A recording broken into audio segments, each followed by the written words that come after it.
Naku, yari ho si Martin Romualdez at itong si Chis Escudero dito. Paano ba naman ho kasi mga kababayan, adik yung dinikitan nila.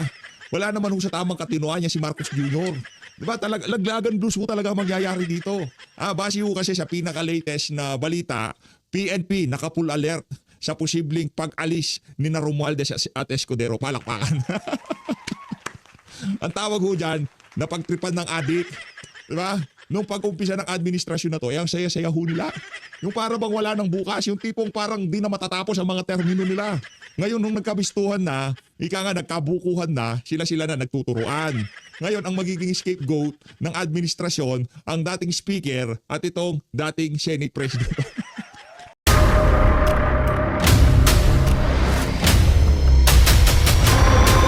Bago tayo mag-umpisa, baka pwede nyong i-like ang video na to. Malaking bagay ang like sa aming mga content creators. Maraming salamat po.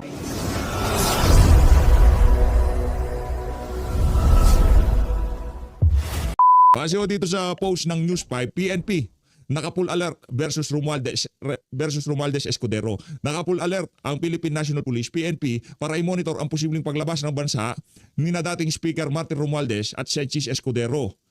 Sa gitna ng patuloy na investigasyon sa flood control scandal. Anak ng Pedro Garapata. Di ba? Ang labo ho niyan mga kababayan. Bakit sila ang binabantayan ngayong mga panahon na to? Bakit? Sige nga. Base sa atin, ito akin lang naman to akin lang naman to. Meron ho tayong kanya-kanyang kuro-kuro dito. Di ba? Mga political vlogger, meron ho silang kanya-kanyang punto de vista.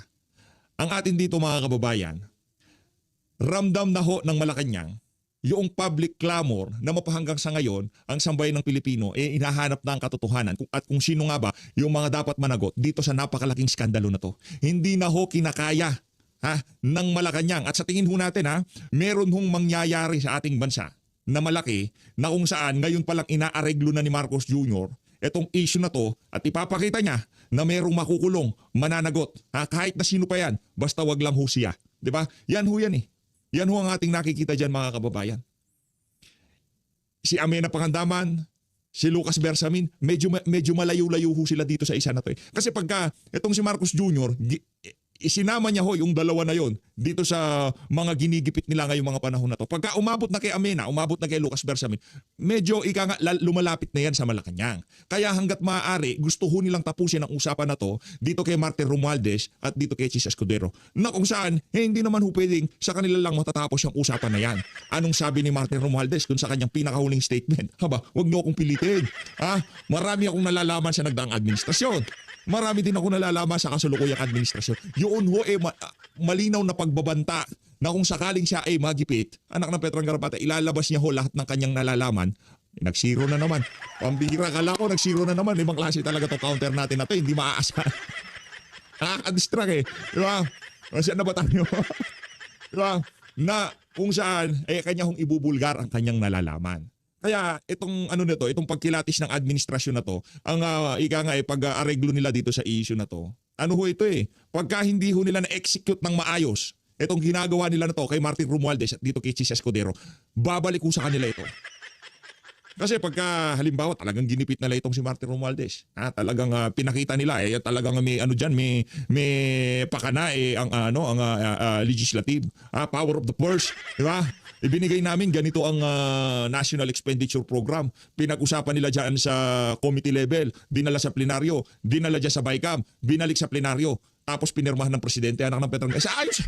Yan na ho ba sinasabi natin? Kahit ano pang pagmamaniobra sa ayaw sa gusto ng administrasyon na to, pupunta sa Malacanang ang napakalaking issue na to ng mga maanomalyang flood control project. Sa programang Storycon ng One News, sinabi ni Remulla na nakipagpulong siya sa PNP officials para higpitan ang seguridad sa airport, coastal area, maritime routes at backdoor exit point. Wala. Remulla, ibig sabihin ho talaga ito kasing si Martin Romualdez masyadong pumupustura na gusto niya maging presidente sa sa 2028. Yan si John Vic gusto niya rin magpresidente. Talagang tatrabahuin ka niyan. Masyado, pa lang kasi 2023 pa lang kasi, ilinatag na ho nila sa lamesa yung kanilang mga baraha. Ngayon, sila ay nagbabakbakan. Sila ay nagbabanatan, di ba? Si Martin Romualdez, di na huling sa kalaman ng sambayan ng Pilipino yan. maging yung mga vlogger nila, yung mga Talyanista at Ensaymada vlogger, alam ho nila na ang administrasyon, si Martin Romualdez ang isusubo ng administrasyon ni Marcos Jr. sa 2028 presidential election. Hindi na siya viable candidate. O ang pumupustura ngayon, kung sakali daw i-endorse siya ni Marcos Jr., tatakbo daw siya, sabi nitong si John Vic Remulla. Gayong base sa pinaka-latest na survey na naglabasan, talagang nasa laylayan ho siya, di ba? Nasa laylayan ho itong si John Vic Remulla. Kaya ang atin dito, kahit na anong gawin na labo-labo ng administrasyon na to, yung mga dating magkakasama ngayon nagbabakbakan, magkabrad yan si Boying. Di ba? Kuya nitong si John Vic at itong si Martin Romualdez, magkabrad ho yan. Paternity, magkasama ho yan. Pero sila ngayon nagkakainan dahil sa korupsyon ho yan mga kababayan. Itong si Chis Escudero, ano lang yan tayo naniniwala, kung may kasalanan, kung 10 ang kasalanan nitong si Chis Escudero, yung kay Martin Romualdez 100. Hindi ko sinasabing walang kasalanan si Chis kasi dumaan din naman sa kanya yung mga budget noong 19 Congress. Siya din naman ang Senate President. 'Di ba? Hindi porket meron siyang insertion may kasalanan na kaagad. Hindi yung insertion ng mga kababayan nagiging masama lang pagka yung insertion na tipong kagaya kay Risa Hontiveros. Lahat to may insertion. Hindi porket may insertion masama na kaagad. Hindi ho yun. Ang atin ho dito, magkakasama sila noong 19 Congress sa mga BICAM. Alam ho nila kung ano mga kabalbalang ang pinagsisingit, pinag-divert nila, mga unprogram appropriation, sila ho yan. House of Representative, Senate, at Executive Department. Sila ho yan. Wala na hong ibang gumawa niyan. Sila ho yan. Kaya kung meron mang mapapanagot dito, hindi ho pwede, yung dalawa lang na yan. Ha? Kailangan ho, kung nandyan yung dalawa na yan, nandyan din si Saldico at nandyan din ho si Marcos Jr. Rerekta ho tayo ngayon dito sa interview nitong si Melvin Matibag. Sesegue lang ho natin. Tapos itutuloy ho natin itong saganang mamamayan na kung saan itong si Senator Rodante Marcoleta meron ho siya mga punto de vista na kailangan marinig ng ating mga kababayan. Ito, game na ho. Yo. This is part of a relentless pattern of harassment, and the collateral damage is devastating. Because of these political attacks, approximately 1,000 hardworking employees across various companies have abruptly lost their jobs simply due to a perceived association with my husband, Mike. Ano ho yan? Yang Melvin Matibag na yan? Ako. Sa susunod na administrasyon, kahit ano pang angas mo, kahit ano pang tigas mo, pagka iba na presidente, anak ng tokwa, titiklop ka, Brad. Yan na sigurado. Lalo na si Sara Duterte magiging presidente, umiikot lang ang mundo. Yung mga magagaling maglaro, pagka nagbago administrasyon, hindi sila tinatamaan. Pero yung mga bidabidang pasiga-siga, akala mo kung sino, yan ang pinaka mga nasasaktan. Pagka nagbabago ng ihip ng panahon, ika nga. Director, do you think that this operation is not politically motivated and it is only being done under the court? Para dito siya nagtatanong, anong expect mo sagot niya? Sasabihin niya, hindi, political motivated to kasi siya yung naglalatag doon sa 18 Marines, sinutulungan niya yung mga nagsisiwalat sa mga maanumalyang sa doon. Yun mga expect mo sagot niya. Natural, sasabihin nila, ginagawa lang nila trabaho nila dyan. Obvious naman. Pero basahin nyo na lang yung mga kaganapan. Hindi nyo na kailangan tanongin si Melvin Matibag. Kung talagang babad kayo sa politika, maya't maya nakikita nyo yung mga update sa politika, tapos ganyan pa kayo magtanong, para kayo mga siraulo. Force of the law. Well, unang-una, yung statement niya, she have the right to say that statement. Pero this operation is a rescue dun sa mga victims ng human trafficking. And upon rescuing them, that's the only time we discovered when seeing the documents. Ito pala, ang mga may-ari, yung asawa nga ni Mike Defensor at anak niya. So yung mga documents revealed na sila yung may mga kinalaman dito. No? So I'm surprised that they will connect this to political issues that they are saying. No? So I don't know. Di ba yan? Hindi particular dyan sa kung ano man nahul dyan. Di ko natin naiintindihan yung dynamics ng issue na yan. Sa totoo lang. Di ko natin naiintindihan ha. Pero ang pagkakaalam ko ha, kasi meron din naman ako mga nakakausap, nakakakwentuhan. Hindi particular dyan sa pinag-uusapan na yan. Di ba yung mga ganyan mga class establishmento? Kompleto naman naabutan dyan. Hindi, totoo lang tayo. Meron din naman akong kaibigan na nagkukwento, di ba? Hindi particular dyan kay ano. Di ba? Ang dami dyan. Enak na to ka. Punta ko kayo sa walking street sa Angeles City, Pampanga. Anong ginagawa ng NBI dyan? Sige. Sige. Ang ginagawa nila dyan? Ba't walang nahuhuli dyan? Sa walking street, punta ko kayo dyan mga kababayan. Anong raid? Anong rescue? Sige nga, punta kayo doon, mga minor de edad pa, nasa kalsada. Gabi-gabi, anong to ka? Ang ginagawa ng NBI? Bihira. Siguro maganda sagutin lang nila dahil malinaw naman, the law is clear kung ano yung violation ng anti-human trafficking. Nakita namin yung establishment, nung pumunta kami dyan, may record naman, naka-video yung buong operation, connected yung hotel. Merong secret na passage papunta ron sa hotel, may transaction, kakausapin yung mga pimp na mga Hindi daw konektado kay ano yan eh, Ma'am Julie eh. Diba? Sinabi niya hindi siya konektado diyan eh. So tingnan ano na lang, yung usapan na ano diyan sa media na yan. Sa korte na lang magkita, ala. Papalag naman yan si Ma'am Julie at saka si Kong Mike, di ba? Papalag yan, panapanahon na yan. Panapanahon na yan. Maya-maya makita natin nasa Senado yung si Mike Defensor. O ikaw nasa ano ka, nasa NBI ka pa ba noon? Yun ang problema. Paano pagka wala ka na sa NBI? Oh, umiikot, hindi ko naman sinasabing gigipitin din yung pamilya mo pagka dumating yung panahon na yun.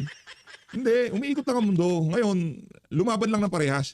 No, yung tipong huwag masyadong maangas kasi pagka umikot na, kayo naman na mapupunta sa ganyang klaseng sitwasyon, magugustuhan nyo kaya. Di ba? Umiikot lang ho yan. anong tawag doon, parang manager yung tawag, tapos magta-transaksyon, pag nahis yung transaksyon, aakyat doon sa hagdanan sa likod, paakyat diretso rin sa mga kwarto na pinapalabas nila ng hotel. And it so happened, the hotel is owned by Sirin, kung saan presidente yung asawa ni dating Congressman Mike Defensor. So dahil presidente ng Sirin, itong si asawa ni Kong Mike, ibig sabihin konektado na sila dahil doon sila nag-check-in. Palapakan mo natin yung FBI. Pambihira talaga, oh. So, Punta kayo doon sa Walking Street, sa Angeles, Pampanga. Ang tawa. Diba, yung mga kababayan natin babae doon, pinagpipesta ng mga foreigner. Can be the judge on that. Yun yung factual na nangyari dyan. Everything is recorded. The CSWD of Pasig City was there.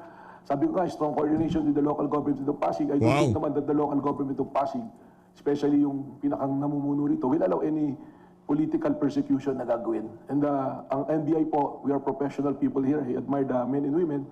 That's why everything is done legally and in the process. Additional follow-up, what is your personal assurance to Mike and some of the people from the other opposing camp, if I could put it that way, regarding this? Grabe, no? Regarding Kinakasangkapan ho talaga ng administrasyon lahat ng ahensya ng pamahalaan para gipitin yung kanilang mga kalaban. Ganyan ho sila kawalang hiya. Di ba? Ganyan ho sila karumi maglaro pagdating sa politika. Di ba? Hindi ho nila masagot yung isiniwalat ng 18 Marine, pinatawag na nga sa NBI, di ba? Sandamukal na panggigipit na nga ginawa. Ngayon, dahil hindi nila magipit yung 18 Marine, yung mga naglabas na lang doon sa 18 Marine, yun ang ginigipit nila. Palakpakan ho natin ang ating National Bureau of Investigation. Wala, baboy na baboy, no? what she calls as this political attack on the family, on the Defensor family as well. Your personal appeal lang po, sir. Well, unang-una, no, you have to face the law. No? Kung meron kayong ginawa na illegal, dapat panagutan. Nung nag-operate sila nito, dapat naisip na nila nito. It so happened that former Congressman Mike Defensor is so active in the political fronts. Tapos ngayon, may nangyayaring illegal na involve yung pamilya mo, i-connect yun doon sa politika. I don't think that is fair, no? That is not fair to the men and women of the law enforcement and including the government offices na nagtatrabaho ng maayos para ipatupad yung mga batas natin, ano? So my message will be, you have to face kung ano yung dapat na harapin doon sa law. They are facing criminal charges of violation of anti-human trafficking law and violation of anti-illegal drugs also because may mga nakuhang drugs doon. Kung niread namin ito, actually, pagpasok pa lang nung pinto, amoy mo na may ginagamit na drugs eh. Wow! So yun ang ibig sabihin. Galing naman ng ating NBI. Expert na expert pagdating sa drugs, palakpakan na. Amoy na amoy daw. Baka utot mo lang na amoy mo lang yaka. The establishment is allowing those things to happen within their premises. So that is their responsibility. To police yung mga nagtatrabaho dyan. Kung wala silang kinalaman dyan, if it's been happening for a long time, we did the surveillance for 3 weeks. Ibig sabihin, somehow you're consenting to that. At malinaw po yung batas natin kung ano mga pananagutan po ninyo. Salamat po, Director. Last question, please. Magandang hapon ho, Direk. Pwede ko tatanong regarding yung mga nahuli 54 mga babae, meron bang foreigner at meron bang mga LGU pong protection sa kanila? Kaya ganyan natuklasan natin. Well, yung 54 po, we don't consider them na nahinuli, no? We consider them rescued. Malinaw po yan sa batas na yan po sa Republic Act 9208, they are victims. Kaya po this is a rescue operation, it so happen. Meron din tayong mga nilagay na assets dyan na meron talagang nangyayari na bilihan for sexual favors. Ano po. So foreigners, may ilan pong foreigners na nandiyan. And in fact, in relation to that, we found out later on na yung hotel na nag-ooperate, there is also a violation of Republic Act 9593, Tourism Act of 2009 po yan, kung saan dapat kung may foreigner na papasok sa iyong establishment at hotel ka, you ask for the passport and you register it. Wala po silang ginawang recording na gano'n. And apparently, when we're interviewing the barangay officials na tumulong po sa amin doon, akala nila ordinary siya na KTV kasi registered siya na family KTV. At hindi po ito sa lugar na parang yung bang ordinary na lugar, this is Ortiga Center. Nasa gitna po ito ng business district, business center. Ano po? Thank you. Next question. Hello sir, RR po of PTV4. Sir, can we just have it on record po, paano po ba yung sistema po na nangyari dun sa actual na human trafficking, allegedly human trafficking doon sa nightclub? Thank you. Well, actually we got reports already dito sa office natin. Tinuturo yung establishmento na yan. No, at dahil doon, nagkaroon kami ng mga surveillance operation for a period of mga 3 weeks na operation. Tinitingnan namin, tinitest namin kung talagang mayroong nangyayari na mga violation ng anti-human trafficking law. And when na-confirm namin ito, nung araw na yun, nung gabing yun, nag-surveillance pa rin kami, tsaka nagpadala pa rin ang assets to do that. Yan. So yun na nga, nung may gossip Surveillance. talaga na positive na may ginagawa, may mga marked money po eh. Talagang hindi may tatanggi na meron. At alam na namin may mga transaction na nangyari. Pumasok na po yung mga operatiba. Kasama po ang CSWD, ito po yung social worker ng City of Pasig, no? Kasi yan yung po yung proseso. Nung pumasok po kami, it will appear to be an ordinary bar. May mga kwarto, may mga umiinom, Melvin Matibag. Nanto ka. Ito talaga si Melvin, oo. Langya ka, Melvin. Lipat na ho tayo kay Senator Rodante Marcoleta. Ilang oras na ho na sinayang sa buhay natin ng mama na yun. Walang kwenta sinasabi. Bottom line dito, yung ginagawa na yan kay dating Congressman Mike Defensor, political persecution. Dahil hindi ho nila babanatan yung Brave 18 kung tawagin, binabanatan ho nila. Yan si Ma'am Julie. Yan ang asawa nito si Kong Mike. Ma'am Julie, yan mo, ipagdasal na lang natin sila, ha? Pagdasal na lang natin sila. Huwag ka na masyadong malungkot. Pero mabigat yung kaso yung sinampa dito kay Ma'am Julie, no? Ano yung qualified yung human trafficking? Wala akong bilyon. Wag kayo naglabas ng warrant, kawawa naman to si Ma'am Julie. Siya yung dinidikdik dito. Ha? Hindi ko iniisip ko lang ho kung gaano katinding stress ang inaabot ngayon ng mag-asawang defensor. Itong si Ma'am Julie at itong si Kong Mike. Umiikot lang ang mundo. No? Pag naging senador yung si Mike Defensor lang yan, Melvin Matibag kami, kalalagyan ka sigurado. Sama na tingin itong si Sendante. Ayaw ba ulam? Gano'n? Nangyari. Ba't masama tingin ito? Sino naman ba nang away dito? Ito kay Sen Marcoleta tayo, guys. Ba't ganun? Ba't ayaw? Bumibigay Anong nangyari? Teka lang, ayusin natin ha. Ngayon. Kung makakakuha siya. Yan. Ay, nako. Ay, ikaw palagay mo, Nelson. Mainit na naman ang tambot sa lutong si Sen. Ayaw nga pumirma. Ay, nako. So wala na ho tayong aasahan kung ang resulta ng Blue Ribbon investigation. Ginawa niyang precondition yun eh. Oho. Bakit ka gagawa ng precondition doon sa mandato na maliwanag naman walang kondisyon? Opo. Mag-imbestiga ka. Isinto naman si Sendante. Kaya merong precondition. Para nga hindi siya mag-imbestiga. Yun nga dahilan. Kaya may precondition. Sendante talaga. Oho. Ikaw ang chairman ng Blue Ribbon eh. Inaasahan sa iyo yan. Tungkulin mo yan. Bakit ka magbibigay ng kondisyon sa sarili mo? Na hindi mo man lang isinasang-alang yung mga miyembro ng komite. Parang ikaw na lang ang magpapasya. Parang ikaw lang ang may kapangyarihan kung itutuloy yan o hindi. Mukhang mali nga yun, ano? Mali. Kung ano-anong kondisyon, isipin mong, kailangan ka pumirma muna. Kung sapat na bilang. Halimbawa ako, paano mo kung papipirmahan dyan? Ika nga nila sa Kapampangan. Ano yan si Ping Lacson ano ho siya? Balbal. Basag yung pula niya sa itlog. Kung bagay sa itlog, basag ang pula. Diba? Bihirang-bihira ako kayo. Kasi pagka nabasag ang pula niyan, tapos binuksan nyo, ibig sabihin bugok yun. Diba? Balbal na maluto. Hanapin Senator Rodante Marcoleta. Ika nga ni Senator Rodante Marcoleta, basag ang pula. Alam ni Sendante yun. Alam niya. Kung sinasabi ko na nga ba, hindi mo sabi mo pupuntahan natin ang mga ebidensya. Napakaraming mga lugar ng ebidensya na ibinigay na mismo voluntarily ng mga tao at ng mga pangyayari. Di ba? O sinabi ko na, imbitahan natin si ganito, si ganito, si ganito, si ganito, at si ganito. Iyan. Oho. Ano naman, bakit mo ahadlangan yun? Ikaw mismo naman noong pa kung sinabi mo na sila may kinalaman sa ganito. Ikaw din ang nagsabi, ba't ngayon ayaw mo silang imbitahan? Oho. May nagkukusa na. May nagpakita na ng mga resibo. Di ba? Opo. Oh, ayaw mo bang? Naka-standby pa nga yung 18 sundalo, Sen, dating sundalo. Kaya Nakahanda nga. rin magpahayag dapat. Ngayon, paano ako pipirma? Parang trap Jen. Opo. Unang-una, nung ibigay sa amin yon, hindi naman siya yung printed copies Opo. Ang ibinigay sa opisina ko ay isang link Link. Yes po. na kukunin mo, i-open mo yun, nung i-open ng aking mga staff, nakita nila isang partial report Nako. Yan, yun ang ng binabanggit Blue yan. Ribbon Committee. Yan problema. Pagkatapos meron siyang Oh. watermark. Yan ho, konektado pa rin ho yan ha. Diyan sa naunang paksa ho natin kanina. Ibang paksa lang yung kay Melvin Matibag, pero yung una natin paksa, kaugnay doon sa mga maanumalyang flood control project. Konektado pa rin ho yung tinatalakay na yan. Ito si Sen Marcoleta, baka akala nyo ho. Yung hindi pagpapaalis. Pagkakaroon ng igangay, may higpit na pagbabantay dito kay Martin Romualdez at dito kay Chis Escudero, konektado pa rin ho dyan sa investigasyon na yan, sa Blue Ribbon Committee. Dapat kasi si Sen Dante na lang Di ba? Dapat siya na lang yung chairperson dyan. Pinalitan Ang palitan pa nakalagay sa bawat pahina, malalaking watermark Yes po, yes po. OS Marcoleta. Yan, sabi ko sa mga staff ko, dahil, ako naman neophyte, bagito naman ako. Ito ba ako ang talagang standard na pamamaraan sa pagbibigay ng Blue Ribbon ng partial, kahit partial report?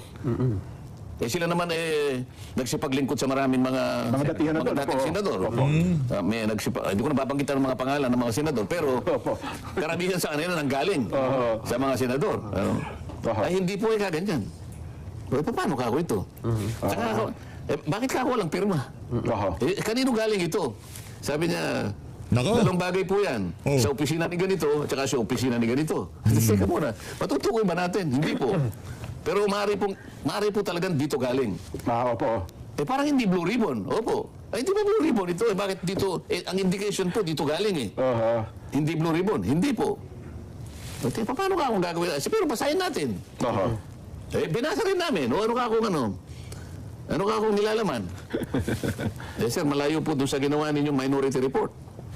Lalong-lalo na po yung rekomendasyon. At saka lalo na po yung mga findings na in-identify nyo, wala po dito. Ayun. At saka yung in-indicate po nyo at binigyan nyo ng emphasis na ganito, wala po yun. O teka, yung rekomendasyon, ano ba nangyari? May dalawa pong klaseng charging sabi niya. Okay. Parang si ganito po, tsaka si ganito, tsaka ito pong kalipunan ng maraming ganito, diretso na po sila sa preliminary investigation. Oho. Rekomendasyon po yon. Parang diretso sa piskalya. Ayun, ganun Parang, pala. oy, piskal, Opo. banatan mo na itong mga ito. Aha. O yung isa kako, ano nangyari? Hinahanap ko yung isa Opo. Yung isa po, yung malaking isda, ang nakalagay po ay for further investigation. Ay, naku, alam na. Alam mo dyan, yung terminong for further investigation Opo. sa piskalya, Oho. dahil naman ako naman dati namang nakipagbunong braso rin sa mga piskal, ano? Yes po, oo. Either inquest or rather regular prosecutorial matters. Wala na yun yung Opo, yung for the investigation, wala na po. Ibig Baka sabihin, nga i-release nga yun Kahit na nahuli yun, wala kang mapagbabasihan muna sa ngayon for investigation na yan. Okay, umuwi ka muna. Isip-isipin mo, yung inaasang, yung malaking isda na na-identify doon sa minority report, Opo. doon sa kanya for further investigation. Nako. Sabi ko, Ayan. paano ko pipirma nito? O ipagpalagay mo na ka kung gusto kong pumirma. Opo. Saan ako pipirma? Sabi ko, ano ito Drop lang ito na merong watermark. Ganito po yung sinasabi nila. Pag gusto niya na pong pumirma, ibababa po nila rito yung signature page. Yes, oho. Teka muna. Pag pirma ko rito sa last page, paano kung malalaman na itong binigay sa atin kapareho nung hawak nila? Ayun nga, tama po yun. Sa dami ng iniisip ko na parang hindi nakasalig sa tungtunin nito Ayaw kong pumirma. Yun ang una. Pangalawa, ang dami kong duda Wala nga, hindi nga iniharap ito, wala ito, hanggang sa ako'y nakapag-deliver ng privilege speech. Ayun, oho, yun na pala. Paano ako pipirma ngayon? Kung sakali lang ito, nag-open siya. Kunyari, kinalimutan niya yung kondisyon na yun. Opo. Nag-open siya ng investigation. Nakita doon ang maraming iba pang dapat na idagdag doon. Eh, nakapirma na ako at sapat na yung bilang. Sabi niya, hindi na. Total, sapat na ito, ano na natin yan. Nako. Nakapirma na ako. Sasabihin ko ba, mag-withdraw? Hindi ka na makaka-withdraw rito. Nakapirma mo na eh. Nakapirma, ano ka ba? Yun. Ito yung problema eh. So sabi ko, bakit ka magbibigay ng precondition? Oo. So parang trap nga talaga yun. Ay, matatrap ako doon. Oo nga, no? Ang tanong, sabi ko, alam mo, tatanungin kita, ito ba yung partial final report? O partial, o partial provisional report? Kailan sagutin mo nga ako? O, tapos sasabihin naman niya, palagi niya ako tinitira. Hindi kita tinitira. Ang sinasabi ko lang, yung layunin ng batas at ang pamamaraan, ang mandato ng isang chairman ng Blue Ribbon Committee. Sapagkat iyan ang inaantabayanan ng tao. Opo. Pero ng tao na ninakaw mula sa kanila. Kung ito, i-dramatize mo lang eh. Isusubo na lang ng mga tao, inagaw mo pa sa kanila. Yun na nga po. Hinahanap nila ngayon kung sino yung gumawa nito. At kinakailangan maibalik sa kanila. Papanagot sila. Tama po kayo. O, Accountability talaga. kaya nga kumisa na eh. Nakakasibhayo talaga siya, no? Kumisa napapalakas ang salita ko. Ayoko na magsalita ng ganito eh. Yan. Ha?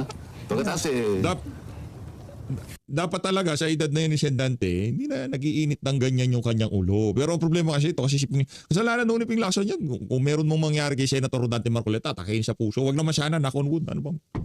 Yan, no? Wala naman nung sanang mangyari. Nagiinit ang ulo eh. Mga ganyang edad, di na pwede nagiinit yan, di ba? Si Ping Lacson kasi kung ano pinagagawa di sa ano. Kailangan pa ho natin. Ika nga ng sambayan ng Pilipino yan, Sen Dante. Kailangan humaba pa buhay ng mama na yan. Kung tayo tatanungin, kahit umabot lang siya ng 135, okay na tayo doon. Sa ingo, okay na rin siya doon, no, Sen Dante? Oh. Ngayon, para ika nga, hindi na nag-iinit ang ulo ni Sen Dante, meron lang akong siya request dito kay Ping Lacson. Ituloy niya na ang hearing, tapos ang usapan. Wala maraming kondisyones. Mag-hearing siya, bukas mismo, di ba? medyo Ito siya. paano yung ka pa ng... mahilig siyang magpa-interview ng pa-interview eh. Puro ganun eh. Pa-interview. Oo nga. Bayaan siya. Pero sa akin, nakukuliling ang tenga. Ano? Meron pa. Sige, wag mo nang dagdagan, Sen. Baka ba? Wag mo nang dagdagan, no? Lipat na natin, Sen. Aba, ako naman, kahit na maghapon natin pag-usapan yan, okay lang sa akin. Hindi, okay na tayo dyan, Sen. Okay ka na. Ito, may Okay ka, okay ka na. Ayos na tayo. May nag-iibita sa inyo, Sen. Sabi niya, naku, tama po sinabi ni Sen Dante. Napakaganda po ng klima ngayon dito sa Bilbao, Spain. Wow, no? Yan ang sinasabi ko sa'yo. Napakasarap po. At Bakit ba gustong-gusto mo nang binabalikan niya? ito, Sen, eh. Ayaw mong pag-usapan yung para sa bayan ang gusto mo yung klima Hindi nga po. ng Europe. Okay na tayo dyan, Sen, oh. Patrick De La Rosa, Magsino, sabi niya, pagka nandito po kayong tatlo, magkakape tayo. Yun! Maghahalo po ang amoy ng spring at ng gasolinahan. Gasolinahan, bakit? Mahal po. Ayun, Yung, alam mo, yung isang episode pa dyan para lang dagdagan natin ang klima na yan. Opo, Yan. Yung Paris, ano? Yan, Opo. Paris. Kung bakit naman kasi madalian yun eh. Alam mo naman yung federation namin yun. Sinasabi ko sa yung Contractors Federation. Opo. Ikaw na lang ka, dali-daling pumunta ron, ganyan, hindi ako makakarating. Sir, wala ka ako akong visa eh. Oho. France eh, ano? Oo, France. Hindi kanya, kinausap ko na yung presidente natin sa FIEC. Opo. European Contractors Federation to. Oo. May influensya ito, ano? Opo. Sabi niya, dali, pumunta ka na sa French Embassy. Hinihintay ka na nung yung ambassador mismo. Kaya pala pinadaan ako sa likod. Hindi ako sa harap. Special lane pala kayo. Sa likod. Hindi ako dumaan ako ng elevator, pero hindi ako dumaan doon sa... Yung entrance mismo. May naghihintay sa akin na 2 staff. Dito ko yung dumaan yan. Dito. Madilim dito eh. Sige, dito pa. yung room pala niya sa likod nung ambassador. Ayun. Kumakain siya eh. Opo. You are Marcoleta. Yes, sir. Come here. Pirmahan mo to. Ganun lang. Pagka-pirma ko, you have to wait for 10 minutes. Ba? Okay na approve ng visa. Dala mo yung ano mo, sabi niya yung passport. Yes, Mr. Ambassador. 10 minutes pa. Nandun yung visa ko. Ngayon, di nagpunta ako ng Paris. Ako lang mag-isa. Nako, solo. Yun lang magkakape ka lang, di nakikita mo yung... Hindi mo alam bakit ganun, yung katahimikan na yun. Pagkatapos, pag tinignan mo yung outside, yung naunang mga lamig-lamig na may lamig pa ng yelo na gumaganyan sa salamin, Tapos hinihigop mo alam mo yung tasa nila, hindi naman ganito yung tasa ang malalaki. Maliit lang na tasa. Nako, pero matapang po yung kape dun eh. Hindi siya matapang eh. Ay, hindi ba? Ang kauna-una kasi dito kapag ikaw ay kapag umiinom ka ng kape, binigyan ka ng gatas. Nung panahon na yun, ang pinag-uusapan natin 15 years ago eh. At maaaring 20 pa yun. Ngayon, pag binuhusan mo ng gatas, malamig ang gatas, doon kong unang nakita na yung gatas mainit din. Mainit din. Para sa ganun, yung iinumin mong kape. Mainit pa rin. Tama. Pag hihigupin mo at nakikita mo yung senaryo ng mga sa salamin ng gano'n. Yan ang sinasabi niya nag-text sa'yo. Yun ang nga po. Kasi nahamon kang magkape kayo eh. Ganun ang mararamdaman mo. Yung ganda ng Okay, ambience pala. nag-iisa lang naman ako dahil mabilisan yun. Sabi ko, dapat kasama ko yung asawa ko eh. Ayun na nga. Diba? Kaya lang, mabilisan. Ang dali lang. Kaya mo kayong dalawa darating din kayo. Darating ang araw eh. Balang araw eh. Sana sakaling dumating yung balang araw na yun, makasabit tayo kay Sen Dante. Sasabi si PH. Doon ako sa isang maleta ni Sen Dante, papasok ako doon, di niya alam. Huwag kayong mawala ng pag-asa. Hindi. Di ba? May ano ko dyan, naniniwala ako dyan. Darating ang oras natin, Sir Nelson. Huwag kang mag-alala, Sir Nelson. Aabot tayo dyan. Balang araw ay matutuntun din ninyo. Yan. Huwag kayong dadaan sa Strait of Hormuz, sarado yun. Doon tayo sa Suez Canal tayo naman. O, tapos na tayo. Magbabalik pa po ang sa ganun. Ayun na nga mga kababayan, dito na unahan tatapusin ang ating napakalupit na reaction. Ama naming Diyos na makapangyarihan sa lahat, salamat po sa iyong pagmamahal na hindi nagmamaliw. Sa gitna ng kaguluhan sa aming bansa, turuan niyo po kaming magtiwala sa iyong hustisya at hindi sa hustisya ng tao. Linisin niyo po ang aming mga puso at ituro niyo po ang tamang daan ng katotohanan at pag-ibig. Tulungan niyo po kaming maging ilaw sa gitna ng dilim at ipakita sa mundo na may pag-asa pa sa pangalan ng aming Panginoon Hesus. Salamat po sa pag-ibig po ninyo at salamat sa pagdinig ng aming mga panalangin at iligtas niyo po kami. Sa pangalawa po niyong pagparito at patawarin po kami sa lahat ng aming mga pagkukulang at pagkakasala sapagkat ito po ang aming samutiling sa matamis na pangalan ng aming Panginoon Hesus. Amen. Sa lumang silid, mag-isa kang tahimik. Walang kamera, palakpak ay wala na. Ngunit sa bawat pader ng bayang iniwan mo, may pangalan mong di na mabubura.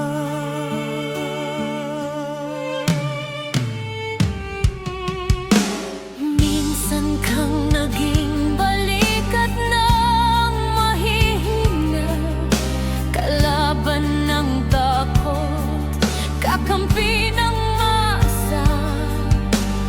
Di mo man laging nasabi ang tama, pinili mong ipaglaban ang madla. Hindi ka saktan gaya naming lahat, pero tumindi ka ng walang pag-atras. At ngayong pagod ka na, tatay, kami naman ang sasalo ng bawat bigat.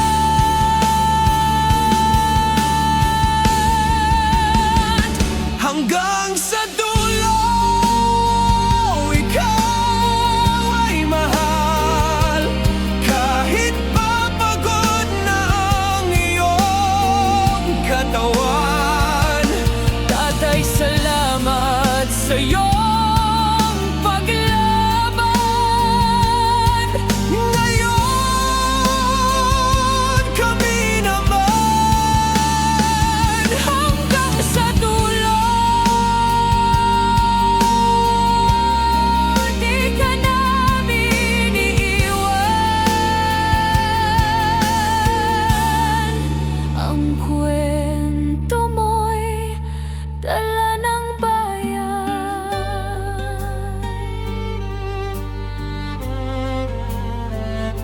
Tahimik ka na sa mga batikos, wala nang tugon, wala nang galit, pero sa mata ng mga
At yun na nga mga kababayan, ano na ang masasabi mo? Kung mayroon kayong hinaing at komento patungkol sa balitang ito, please comment down below. Pag-uusapan natin yan sa comment section. At kung nagustuhan nyo ang video, ay huwag kalimutang mag-like at i-share na din para mas marami pang makaalam at umabot ito sa marami sa ating mga kababayan. Maraming salamat po. Mabuti pa ang sardinas, may label. Eh tayo, wala. Nay, ito na yung bayad ko sa isa, ano? O, kunin mo yung isa. Isa muna, iyan, no? Tapos, isa pa, di ba? 4 dapat na sardinas, eh. O, yan. 3 na. Pang-4 na sardinas. O, okay na.